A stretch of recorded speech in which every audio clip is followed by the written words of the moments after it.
what's going on, bro?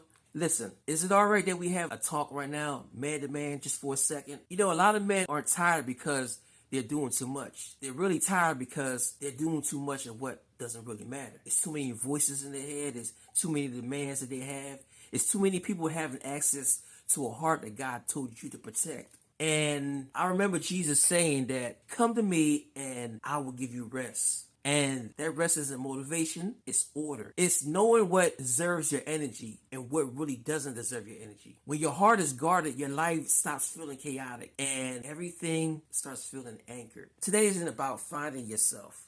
No, that's not what it is. Today is about understanding why God commands you to guard your heart and what boundaries you actually need to protect. Because I heard the saying that a man without boundaries will always lose control of his direction. And if you don't set limits on your life, life will set limits for you. And if everything has access to your heart, don't be surprised when your focus stays broken. Instead, we're going to be talking about why guarding your heart is not optional. It's a definite requirement. It's mandatory that you do it. You see, there was a season where my life, it wasn't out of control, but it wasn't disciplined either. I wasn't wilding out. I wasn't reckless. I was just too available. Put it that way. Everybody had access to me. They had access to my time. They had access to my energy. They had access to my attention. And you know what the scary part is? Nothing was technically wrong, but everything just fell off. And the one night I realized this, I realized something heavy. I wasn't failing, I was leaking. I had purpose, but I had no structure. I had love, but no limits. And anything without limits will eventually lose its power. My favorite book, Proverbs 4:23, it says, above all else, guard your heart, for everything you do flows from it. God didn't say, he's not saying be careful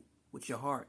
He's saying guard it. That's military language. That's protection language. See, in scripture, the heart isn't emotions only. It's your will. It's your mind. It's your desires. It's your decision.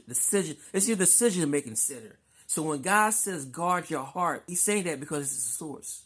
And if the source gets compromised, everything goes downstream and it gets, it gets polluted. And your values are the standard God expects you to live by. They determine what you tolerate, what you reject, what you prioritize. See, without values, listen to this, without values, a man is easily influenced. And boundaries are not attitude. They are alignment. They decide where you stop. They decide where others stop.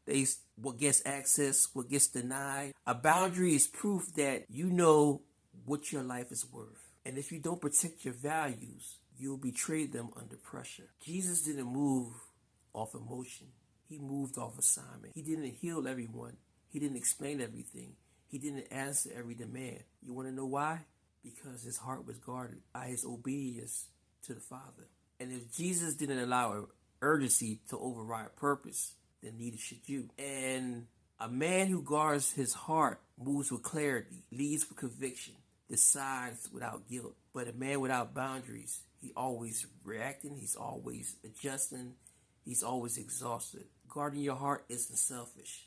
It's basically stewardship. So today, I don't want you to fix nothing. I just want you to observe where you are overextended. Observe where you're tolerating too much.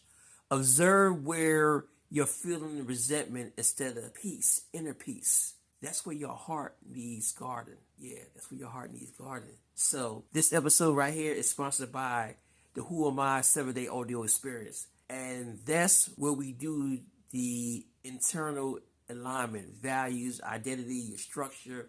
And if this message challenges you, the deeper work is waiting for you. So this is what I want you to do. I want you to guard your heart. And if you guard your heart, you guard your future. And our next episode, we're just going to put everything together and we're going to craft a identity statement. Until then, I want you to guard your heart.